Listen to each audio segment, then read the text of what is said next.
Welcome to the first show, The Long Room, and today's topic is weathering the storm. And I actually have a very cool guest who's actually joined us today. His name's Chris Tselepatiotis. Now, just a little bit of an insight to who Chris Tselepatiotis is. He is a decorated general manager serving 35 plus years actually in the automotive industry as it stands. His resume is impressive, being the group fixed operations manager, especially during the early rise of Zagami, and the group fixed operations manager at Gas Automotive Group, and currently general manager at Knox Ford and Knox Jeep, part of Gas Automotive Group, leading more than 70 people. Now, I've had a lot of conversations with Chris actually in the past, and I've got to say there's some really good things in there that I've picked up over time. Our first episode, though, is tabling a conversation on weathering the storm, especially during COVID-19, the impacts it's had on the automotive industry, but more importantly, wanted to get some insights from Chris and how he's actually able to manage that or manage the COVID-19 through what's currently happening inside his dealership. So I just wanted to welcome aboard our first guest on The Long Room, and that's Chris Tselepatiotis. Thank you for coming on board. Thank you, Alex. Thank you for making me so welcome, and I really feel privileged to do the first episode with you. Thank you so much. And you know, I'm privileged having you on board as well, Chris. And so yeah, I say decorated because you've got a really good history there with the businesses that you've been running. But you know, can I ask the question? What was the first car that you actually bought and owned? I had actually it was a Ford XT-GT in 1968. It was. Really? Yeah, it was one of my neighbour's cars just down the road. Used to walk past there and eye it off, or when I was riding my bike. In fact, you know, I think I got the car way before my licence or my learners even. I think I eyed it off about 16. Let's say that roughly, and I looked at the car and I could see it there on stands and. And then I remember we approached the neighbours about 10 houses down the road, and my dad approached the neighbour and he said, look, you know, what's wrong with the car? He said, look, it's something wrong with the engine, but you know, he was interested in our offer eventually, and we picked up the car and I did some work on it, and yeah, it came up a treat and it ran fantastic. It was a lot of fun memories with that car. Well, it sounds like Ford's actually running through your blood, mate, because it was a Ford that you first owned, and now you're still working with Ford. Yeah, I know. Funnily enough, I looked at that, you know, retrospectively. I look at that, and there was a little bit of an omen back then. Yeah. So yeah, you know, sort of started off that way, and now ended up in Ford. Although I did a tremendous stint in European and prestige cars over the years. Ford's, you know, it's that the nameplate. It's very fond to my heart. Yeah. Well, I saw you pull up in a pretty cool car, and we'll bring that up a little bit later on, Yeah, actually. sure. And the reason why you're on the show today, Chris, is because someone with your history, working actually through quite a number of different you know, sort of economic downturns. Yeah, sure. You know, things that happened in the early 2000s, we had the GFC, a couple of things that happened in the European markets during 2014, and certainly now with what we're currently going through, you've certainly led a lot of people through these crisis management or economy crisis management. So, you know, just maybe in a couple of different words, just share, you know, some of the dealerships that you've worked in, some of the brands over a paragraph or so. Yeah, look, you make a good point. I guess, you know, realising like over the years I've been involved in these economic, you know, ups and downs and turmoils, but I guess in different parameters. I guess now that you highlight it, it's really interesting. I've you know, everything from being an apprentice on the floor to you know to being a manager, and then to being a, you know a leader of the leaders, so to speak, you know, within the dealership. And it gives you a different perspective, I guess. And when I think when we're looking back at the recession, if I can go back in terms of years, it was a circa, let's call it sort of 89 to 92. I think that I can remember it the most. And it was we're talking about your age here now, hey? Yeah, I know, right? It's, I'm giving it away here, if I go back that far, I guess I was working in the workshops at the time in a Jaguar Land Rover dealership. I think we had Rolls at the time too. It was Kelly Faulkner actually. Yeah, right. So it was going great, but it towards I guess the late 80s and then early 90s, it sort of carried on for a while there where there was the downturn, that is. and it got quite slow in terms of sales. It was quite almost ground to a halt, and the service and parts was sort of trickling along, and I remember from working say from like on the weekly basis, we would end up sort of working 4 days a week, then to 3 days, and then it got to the point where we were running sort of split shifts, and there wasn't much to do. So, but it was a very different sort of downturn back then, because if we look at the economy downturn, that actually was a genuine bona fide economy downturn based on the fact that things weren't actually worth what people were paying for it. And the fact is, interest rates went up to 20, 25%. So literally, people did not have the money. People were pushed and forced out of their homes. They literally didn't have the money. So how did dealerships operate in that time period through that crisis?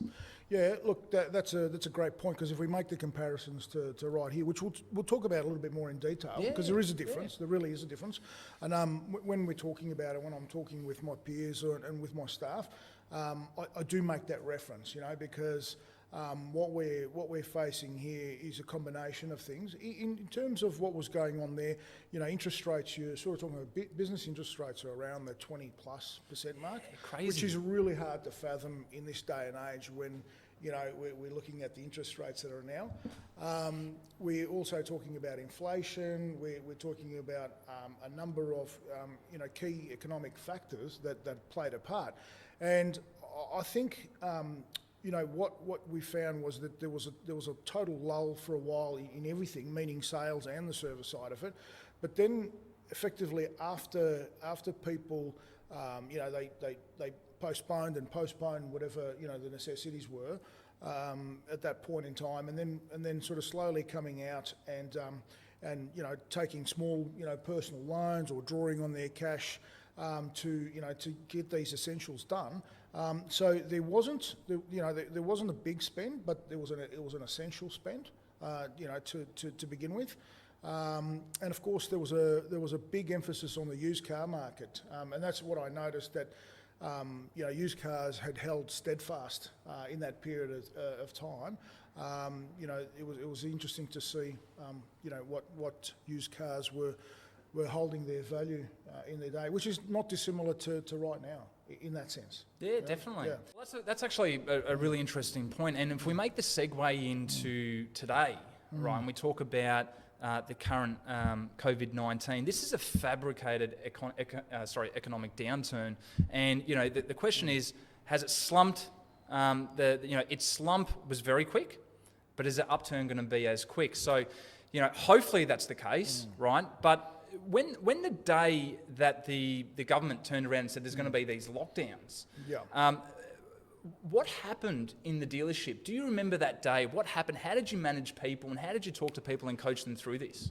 Yeah, there was probably, like, if we were to play it out, I don't know, if we were watching a movie or we had a couple of scenes going on at the same time, there was like two scenarios, and there was a couple of stories being told, I guess, one was what we were looking at it from the outside, and one was from the inside world, like, what I guess what I was, my personal take on it, the company's stance on it, and what was to envelop, Now, been through some crises before, and I guess people react differently to different circumstances, and I've really been, fascinated by my own behaviours, if I put it that way, by reacting the way I reacted, and I guess for me it was keeping a level head, and I guess getting a real understanding of what we were facing, right? So it was a matter of evaluating and taking stock as to what it exactly was, and what it could potentially mean, all right? So it didn't mean that it was exactly going to transpire into that. It just meant that what was my take on it, or what was the company's take on it.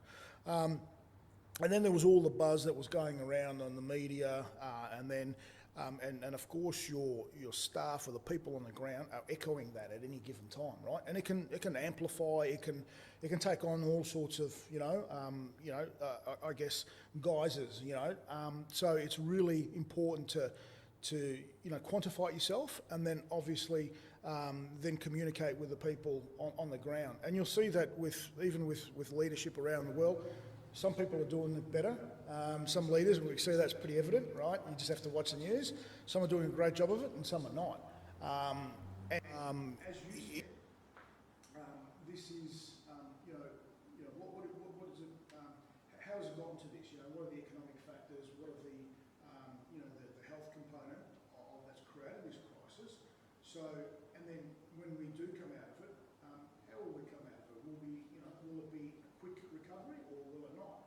That's the million-dollar question. And I think it's important to take note, especially for viewers who don't actually directly work in the automotive trade, is that it's real people, real families, real mouths to feed. And I think we've got a little bit of respect back to the automotive industry, as it says in our mission statement. There's over 55,000 people that are employed Australia-wide in the automotive industry. So there's quite a few people. So of a business that employs 70 people, that's a lot of people you've got to worry about. So I can only imagine what it would have looked like on ground zero. And boy, it would have been ground zero the day the news came out. But if we talk about in your capacity, a day, a week, a month, what does it look like? What does it look like in today's scenario, managing through this current period? Okay.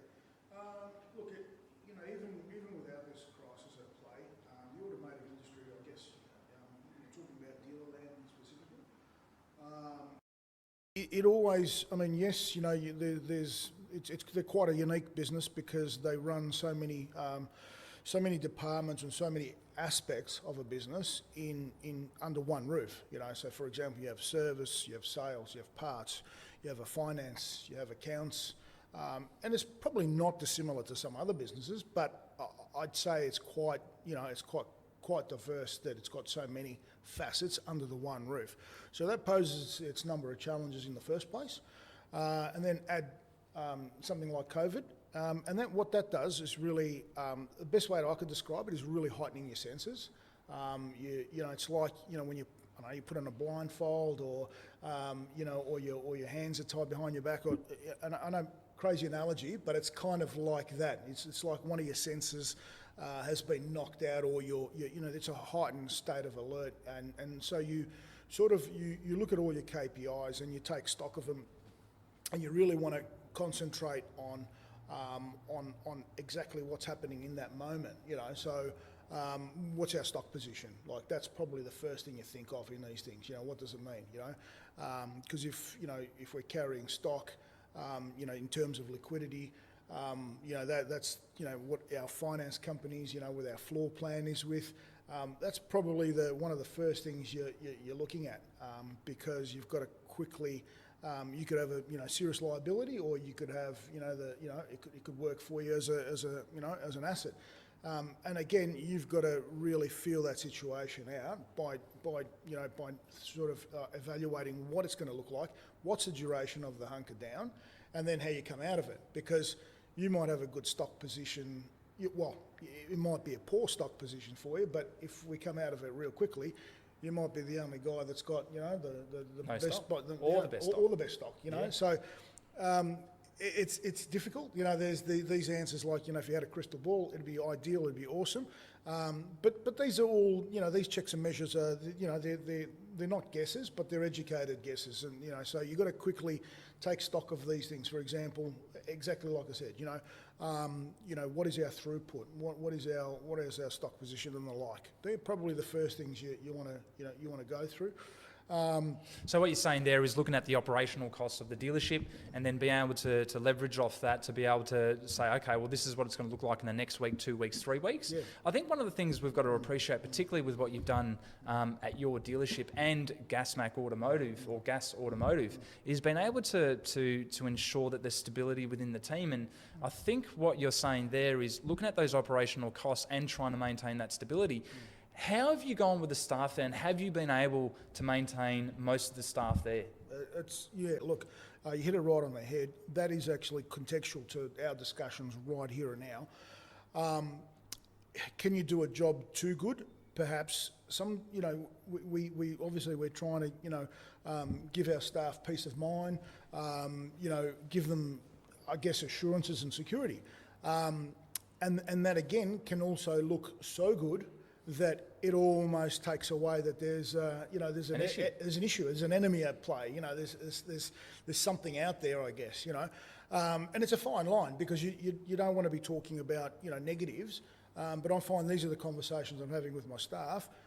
Government's made a tremendous initiative with the JobKeeper, and that's fantastic. If you look at it from concept to being to its application, yes, it's fantastic. Like it really has gone the distance into helping these types of businesses survive. Albeit there'll be lots of businesses out there that don't qualify. So please understand, it's not it's not just everyone gets it. No, yeah. it's not. So there will be businesses out there in automotive, in dealer land, and others, of course, that haven't got that benefit. So it's quite a fine line.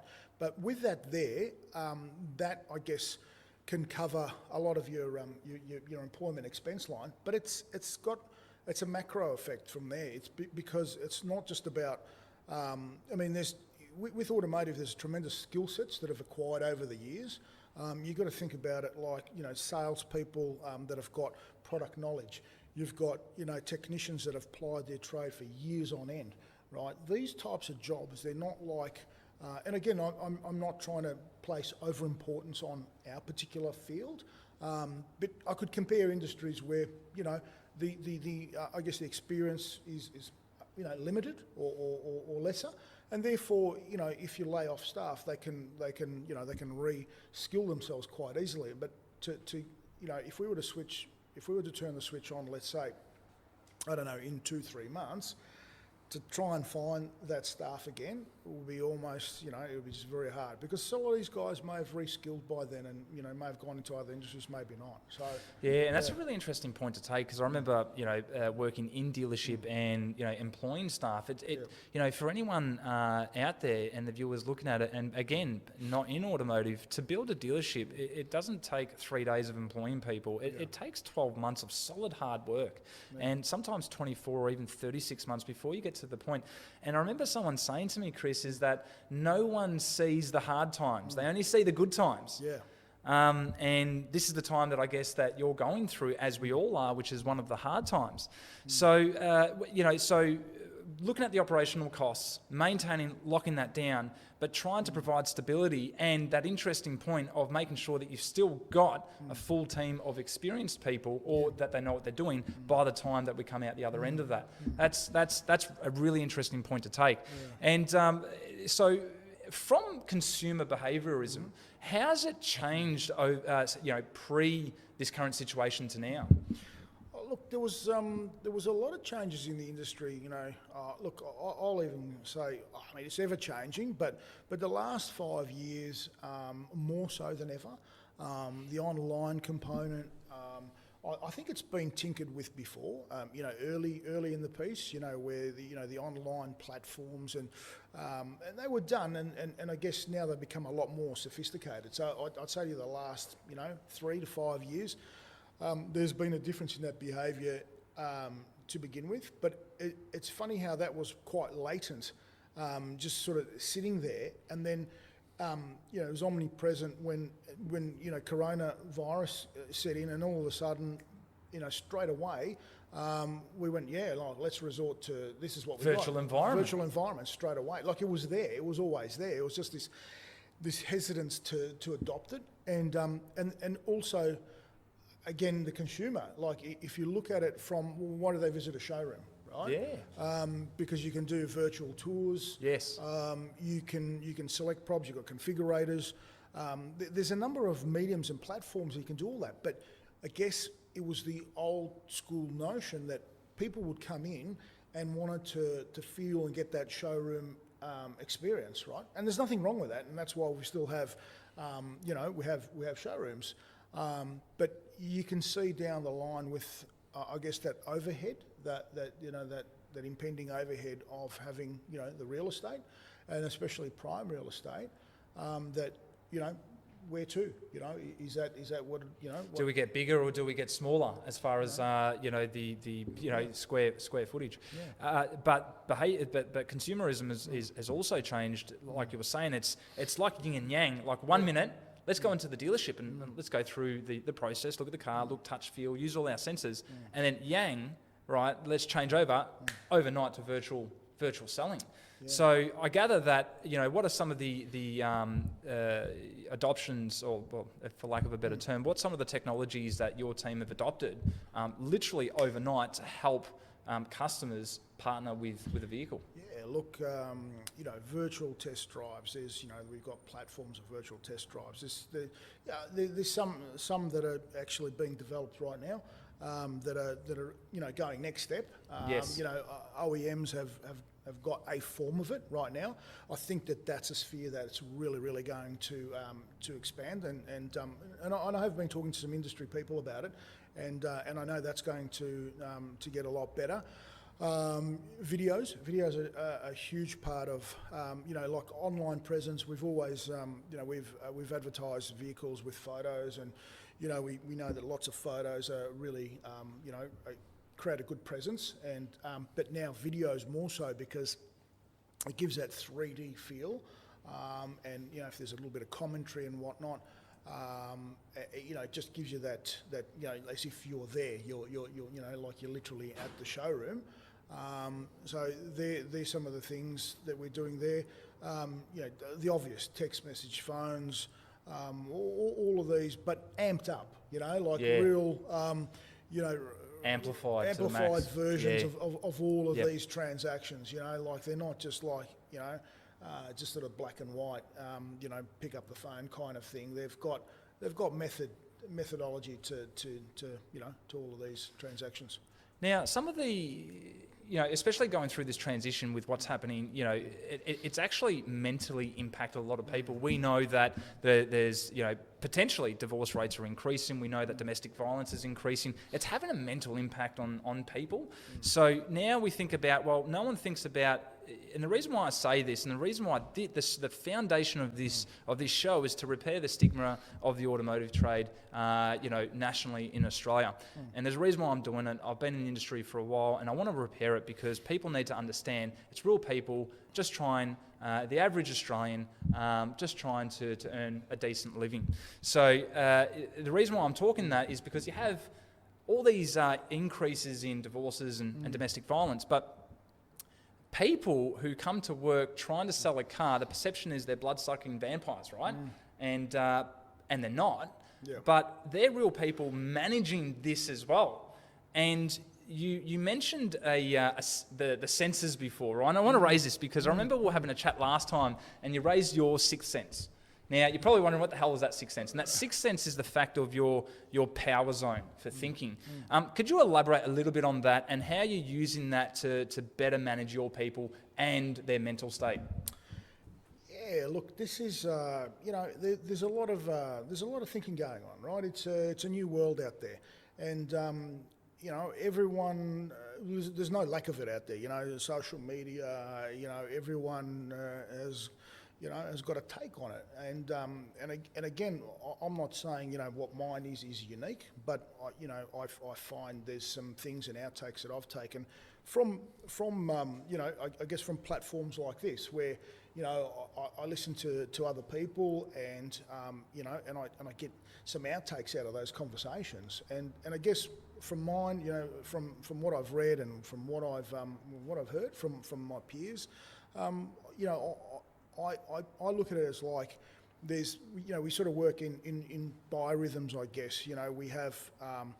We have times and I guess, zones, mind zones, all within us, where we do things better. We peak, we can mentally peak at things at different levels of the day or with different energy levels, and at the risk of kind of making it sound sort of arty-farty and all that, it's genuine. Everything is energy. It's energy flow, whether you want to believe it or not. I mean, the world is is just one big ball of energy as well. So we as human beings, we do have that. And you've got to be mindful of being in that zone, and I think that's what gets best results. So for example, you want to have a set of tasks that you could do. You could pick any time of the day, right? But And it's as simple as that, and I'm talking, there's obviously layers and layers of, methodology in using, but one tool is like being in that, I guess, that bandwidth where you have the right energy level, where you're addressing, is it something that's going to be, you're doing something, administrative, or you're doing something that's, it's coaching, is it mentoring, is it, so you're offering the best version of yourself in that, given time that you have in a day. And we all talk about time management, and there's never enough time in a day, but that, I guess, gives you like, little power zones where you can really be effective in what you do.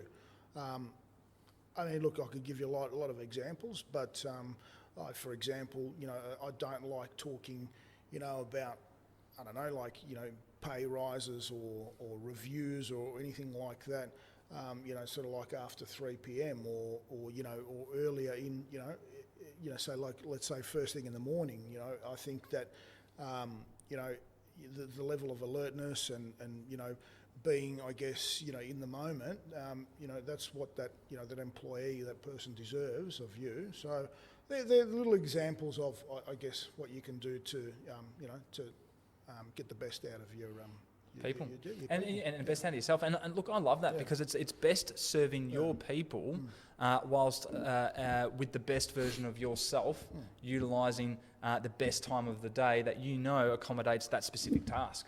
Yeah. So that's actually fantastic. And another thing I actually want to talk about is that we're a highly saturated market. When you think about, there's 25 million people, we sell about 1 to 1.2 million units a year, new cars. America, they, 300 million people, they sell about 17 to 18 million new cars a year. So when you compare us units per capita sold, it suggests that we're a highly saturated market. So, salespeople, yes, their job is to sell a car. They're hunters, right? Their job is to go out there and hunt. So we've got to respect that as well. Yeah. How has that impacted the industry, though?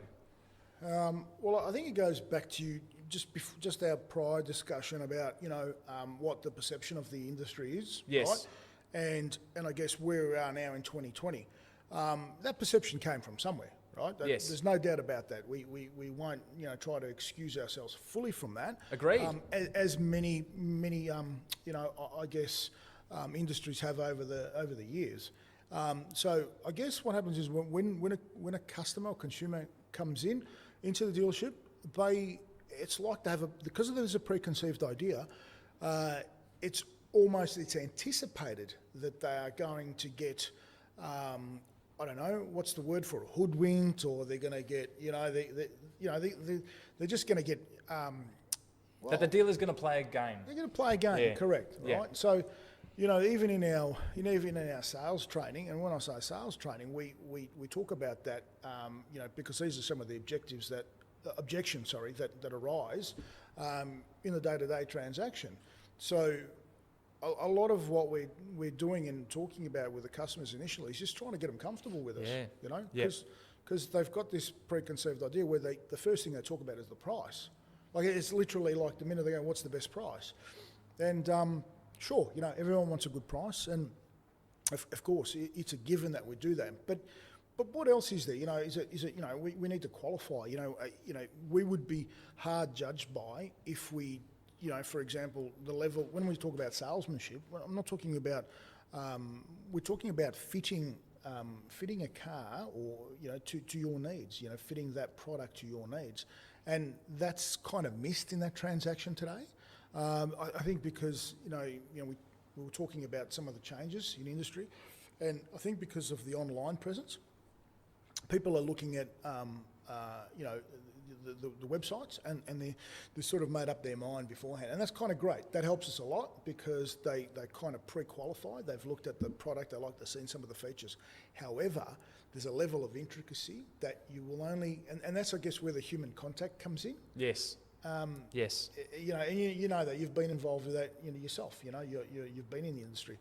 So you can only do, and that's why I think there will always be, showrooms or some sort of.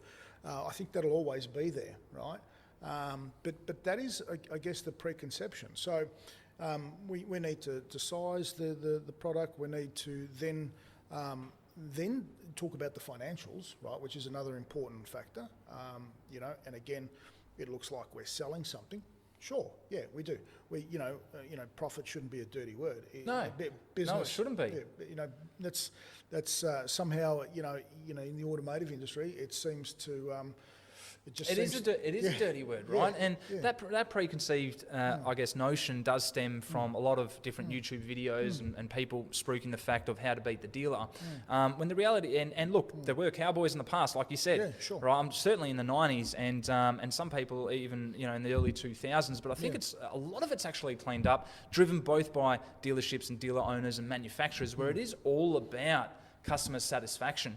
And I think if we just give a little bit of time to the salesperson, give them the opportunity to actually run through the vehicle and match the right car with their needs, it actually just it just formulates a much better partnership when buying that car. And it's not just all about price. Yes, price is important. The other thing that I wanted to mention with this is that we are so salespeople have a job to do, and service personnel. So their job is to go through the steps and make sure that the customer is completely comfortable, find the right car, whatnot. But then there's a highly saturated market. So if we talk about Ford, how many Ford dealers are there? Oh, look, that's a good question. Like, you're talking metro, you're talking rural, but there's in the southern region, you're probably talking 20 odd dealers and then some, maybe more, 30. Just here. 30, yeah. And then you've got, we're talking more than 100 nationally. Yeah, for sure. And then you've got 67 brands in Australia, and then you extrapolate that by the amount of dealerships. So highly saturated. When a customer comes through into the dealership, of course the salesperson wants to sell that individual a car. If the customer's walked into the dealership, they've walked in with a reason. So this high saturation has caused a little bit of a need or a slight desperation from a salesperson to try and sell them a car. And I don't think there's a need to go from dealership to dealership to dealership. If you just walk into the dealership, you're courteous and you ask the customer, hey, you ask the salesperson, hey, what's the best car and can you look after me on a deal? Then the dealership, 9 times out of 10, will do that, right? Will actually do that and look after you. But when we talk about that, how's it impacted, dealership landscape in the P&L system? Yeah, look, again, you're very correct in saying how it generally works. For most part, most dealerships work. They have almost a code where it's one of those things where it's an unwritten sort of rule where if someone's done the hard yards, look, we wouldn't send anyone away from our dealership. We're always receptive to their needs, but at the end of the day, if someone's done all the hard yards, they've shown you the vehicle and all that, and it comes down to discounting for a small amount of money that's negligible at the end of the day. I think we it's I guess for us it's our duty to also educate the customer as well of what what the right thing to do is. It's an ethical thing, So what is? But the reason why I talk about that, Chris, is because the impact of that has caused, and this is nationally, has caused almost, I can't put a percentage, can't quantify it, but there's a lot of dealerships out there that do sell cars basically on zero and sometimes a couple of dollars less or even $1,000 or $2,000 less. So that doesn't add to the bottom line, that takes away from the bottom line. Correct. So if we're talking dealerships that are running on very slim profit centres and then you've been bang hit by COVID-19, how is it, and then also at the same time trying to maintain staff, it'd be pretty hard to continue operating an automotive dealership. So thankfully, you're working for a group, but you're managing a dealership that you can still operate as a dealership under those pretenses. Yeah, look, having said that, we call it a race to the bottom, right? It's effectively that's what the net effect of those transactions are. So when one dealer's discounting against another and another, trying to get that share of that sales dollar with so many OEM representations in the country. Effectively, that's what it is. You're talking about, if I go back way back when, and don't quote me, but let's call it 80s. Dealerships were running at say 5% of their total, as in net, of their total revenue. Yes. Then up until recently, 3.5%. Was deemed a reasonable figure. Right now in these working conditions, where these margins are seriously challenged, and this is where I guess there's a misnomer there, in the sense that people think there's a lot more margin in it. When you're coming into a dealership and you're saying, look, I'll offer you, X amount for it, or the discounts. These sort of discounts we're talking about are seriously unrealistic because they just don't exist in terms of the margins. They're just not there. The impact is extremely felt. And I think, look, something will give. It has to give. You'll see there's some OEMs that are considering, moving out of the Australian market, and it's no different to any other markets. But I guess the challenge is a lot. It's a lot tighter because you're talking about, I think, what did we say, 65, 67 OEM representations. That's right.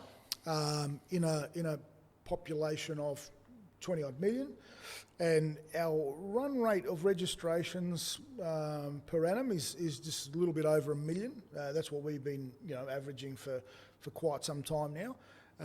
But we have gone backwards on that. We've regressed on that figure the last 20 odd months. Like you said, we've been in a little bit of a downturn already, and COVID has really impacted. Like you're on the canvas, and now you're on the count, right? Yeah. So in wrestling parlance, yes. it's like that. Yeah, it's on the count. But look, good operators will they'll sharpen the mindset. They'll sharpen their margins and I guess diversify. And find every resource to survive. I think mobility, it's going to be here in some form or shape for time to come. Yes. It is a paradigm shift in the way that it is changing in so many aspects. We're talking about whether it's just autonomous, whether it's electric, or whether the virtual showrooms, physical showroom, all these changes that if you go back 10, 20 years, they're just unheard of. So as a result, I do believe that rooftops may diminish. And it will right-size to some degree. But it'll also, look, water finds its level. The consumer ultimately speaks and will morph to what they really want. So, do you think, we've got one or two questions left in this episode, but as a result of COVID-19, do you think some of the reductions that's happening nationally and across some of the brands that's happening at the moment is probably where it should have been before moving into COVID-19? Or do you think it shouldn't be that way? We should keep expanding? Ooh, it's a contentious question, I know. Contentious, and it could be controversial. It depends on, someone might say out there, well, whatever I answer on that, and I can answer it, I guess, objectively, but just depends on, if I'm looking at, with my franchise's eyes or from what viewpoint, but without, I guess, naming names, or there's some brands out there that are, I guess, weaker in our markets. They're not weak in general because they wouldn't survive. They wouldn't come out here in the first place. So there's some great brands, but it's more about how they translate in the markets. Yes. And I think that's really fascinating. Like, if you travel and we've all gone somewhere and we look at some things. It's like these American pickup trucks. Like when we're over in the USA, we go out there, we go some industry shows and whatnot, and you see some of these trucks and they really make sense in America, in the USA. Of course. You look at it here, and they have adapted quite well. But you see them in Europe, and you think, where did that come from? It literally looks alien, and vice versa. You might get some sort of niche type of brands that kind of maybe some niche European stuff or Asian brands that kind of don't translate, and they will take a market share, so that there'll be the tens and twenties a month, or if that. But every, all that adds up. So that takes a little bit of the market share, and it doesn't always leave the consumer, happy or overjoyed about it. I guess sometimes that's the adventurous consumer sort of looking out for an alternative sometimes and going, well, you know what, I've heard about this brand, why don't I try that? But then sometimes leave deflated, and as opposed to, going for the bread and butter stuff. So, well, I got to say, Chris, I love the way you navigated that question there, because you indirectly answered it without answering it, right? And I completely understand why. Yeah. I guess so to sum it up, what's the vision that you think the automotive industry, what does the next 3 months look like in the automotive industry in general? What are your thoughts on that? Ooh, the next 3 months, I think that even now, just getting where we're in close to end of April now, heading towards May. Yes. There's no restriction lifting, not officially at this point in time. And I've got to say, right now, it's not as bleak, I'm happy to report, as what perhaps it was projected to be, or I guess, what the feeling was, probably, let's say, a month ago. I'm not going to tell you it's flying, but I can tell you that it has got signs of life where, and again, due to this crisis, what are some of the dynamics, you might see that there's some people that are absolutely, they're bolstered, they're totally cashed up, and they're just going to business as usual. And for others, it's it's different circumstance. Yeah. It's from being right up there to ruins. So of course that's going to play a part. So it seems to have like peaks and troughs as to what the sales are like as well. Like you'll get like some runs of it, and then you might get, like, for example, a whole lot of fleet inquiry or commercial inquiry, because just based on what's going on, for example. So we've had a lot of quotes in the commercial sector because of logistics. At the moment that's a booming thing. But then again, we've always had the right product for that as well. So sometimes being in the right place at the right time helps as well. So I'm not saying that everyone's going to be feeling this, but for example, if you're in a prestige dealership right now, again, are people going to be buying a luxury car right now? It's hard to say. Probably not. Probably not. And what are your thoughts at the end of 3 months? Do you think, does the market look like, with some of these restrictions start lifting in May, which I hope, there's certainly some talk, around Mother's Day, but how do you think the market will come back as quickly as it went down? Look, I don't think it won't have that sudden recovery, but I feel that it'll be quicker than not. Meaning that I don't think it's gonna. I think the next 6 months, even like when you're talking about 3, I think it's going to be like May's going to be a better version of April, and June is too, because it's in the financial year and there's some incentives and there's some tax benefits, etc., etc. So I think anyone that's on the market is going to take advantage of that. So it's not going to be a real good litmus test, I guess, up until the end of the financial year. That's my personal belief. I think that from July onwards, that kind of might give you the new normal. The new normal, because financial year take-ups and whatnot, and a bit of carryover, I guess, from what's been happening from the last month or so, might inflate figures for this sort of quarter a little bit. But I think that from the third quarter up until the end of this year, it'll be slow. It won't return back to where it was, but I think it'll be around the 70-odd% mark for a little while, and it'll sort of climb out in 2021. Again, these are all speculation.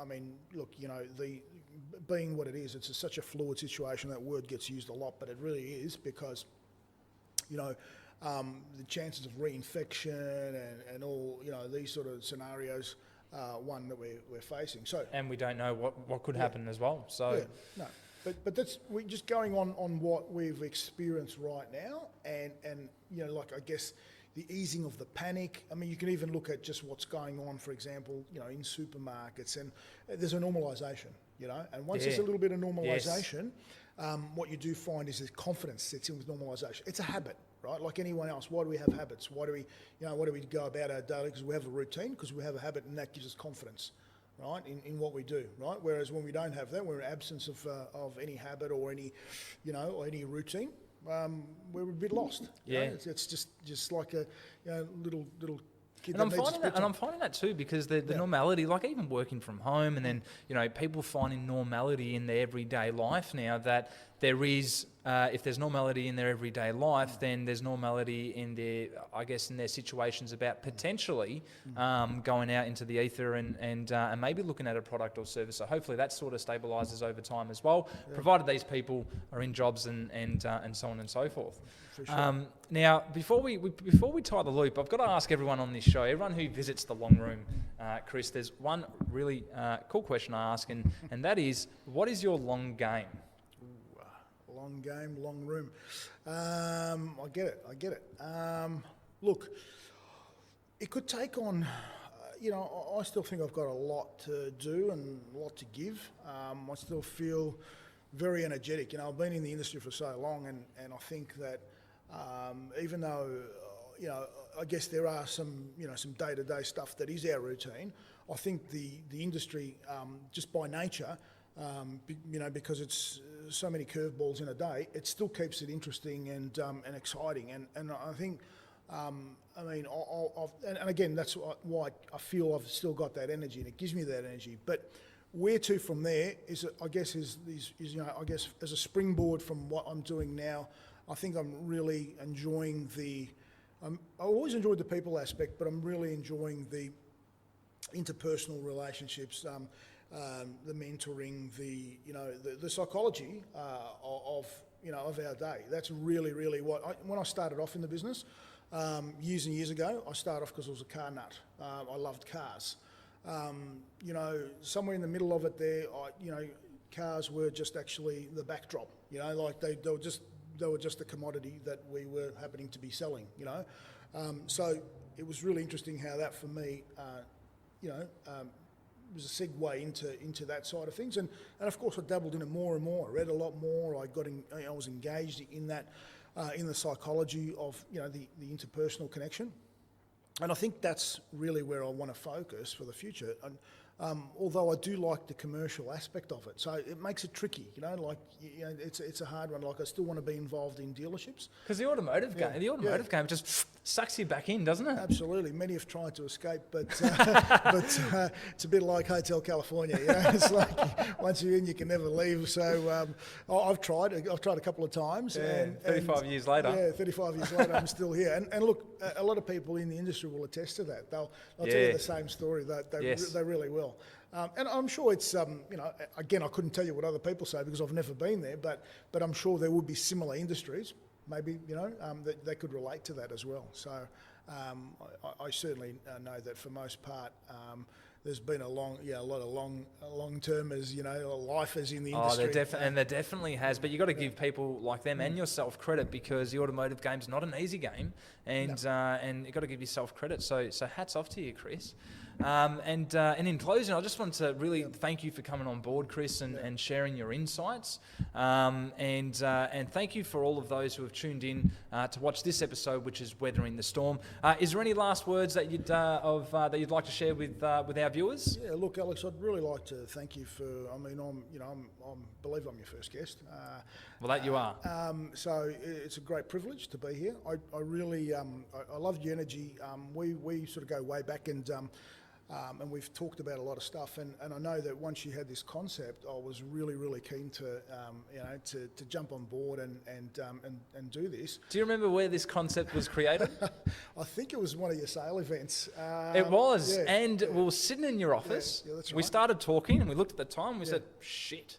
3 hours later. That's right. And the concept was born. And I think it's a great one because you're extremely passionate about it. I think you bring a lot to the table. And I'm really keen to see you getting some more guests on board and to sharing with our peers and the industry, and a few, maybe some, depends on where it morphs from here. It'd be really interesting to see the journey, but I think it's really exciting, and good luck with it all. Well, thank you for coming on board. Thank you so much. Thank you.